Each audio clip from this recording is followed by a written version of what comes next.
गरीब नवाज का जो असल नाम है वो हसन है। क्या नाम है? हसन। और मुइनुद्दीन जो नाम है ये तो मदीना शरीफ में मिला है। और गरीब नवाज तो आप हम कहते हैं।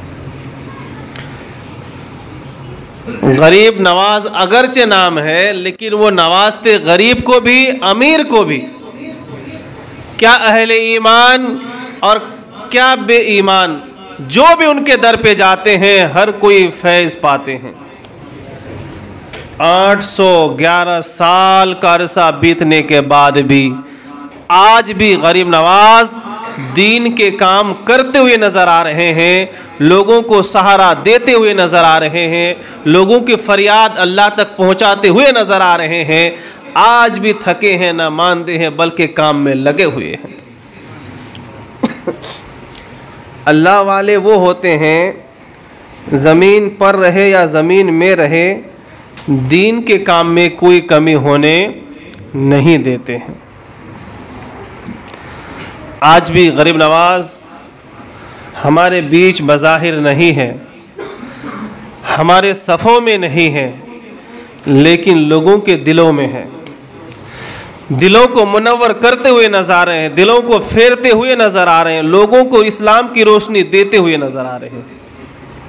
खा वो जयपाल जोगी वाला हो, पृथ्वीराज चौहान वाला हो, या ऊँट वाला हो, या जितने भी आपके मशहूर मारूफ वाक़ियात है, हर कोई सुना है, सुनते हैं, जानते हैं। लेकिन मैं उससे आगे जाके आपको चंद बातें बताना चाहता हूँ।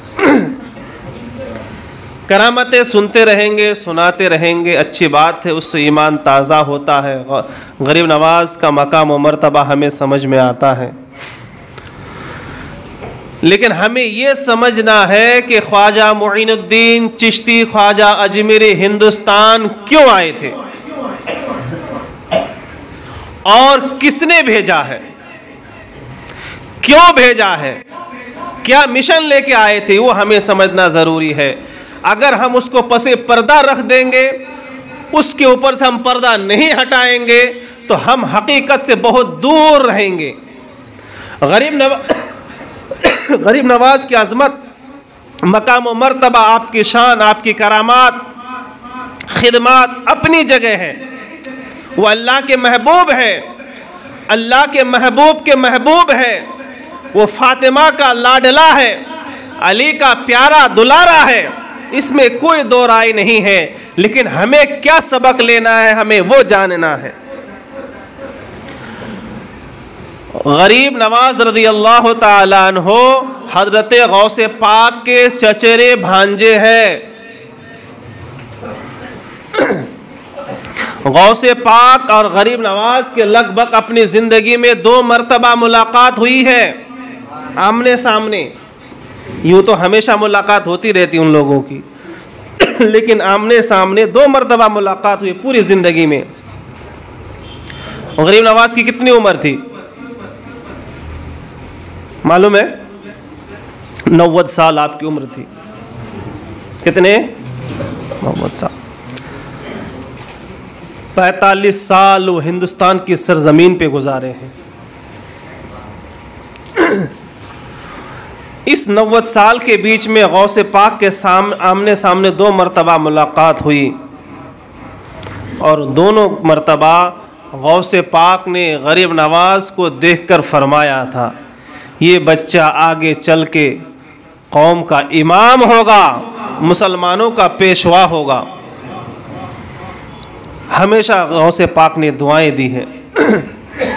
तो चचेरे भांजे हैं।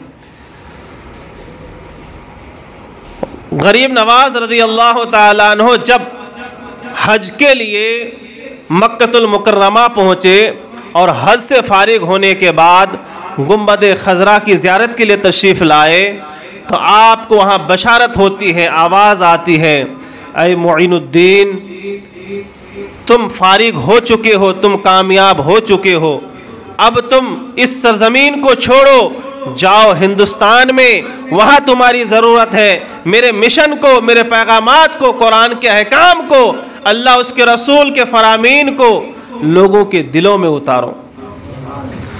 गरीब नवाज ने जब ये सुना तो कुछ देर के लिए परेशान हो गए कि हिंद किधर है, और अजमेर की बशारत हुई है, अजमेर कहाँ है मुझे नहीं मालूम।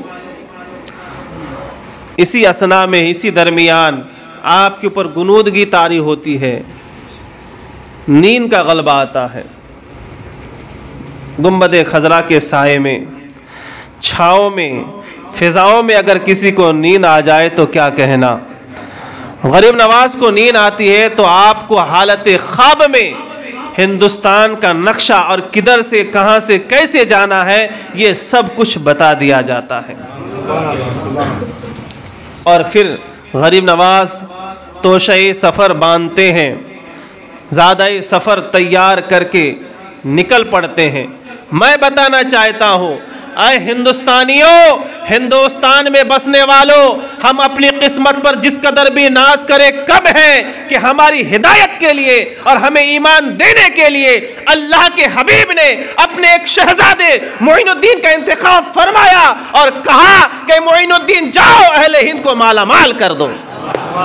आज अगर हमारे दिलों में कुरान है, सरों पे ताज है, पेशानी में सजदे की निशानी है, हम अगर सजदा करते हैं, नमाज पढ़ते हैं, सुन्नतों पर अमल कर रहे हैं, तो ये फैजान मेरे गरीब नवाज का है। अगर वो ना आते शायद हमें ईमान मयसर ना होता।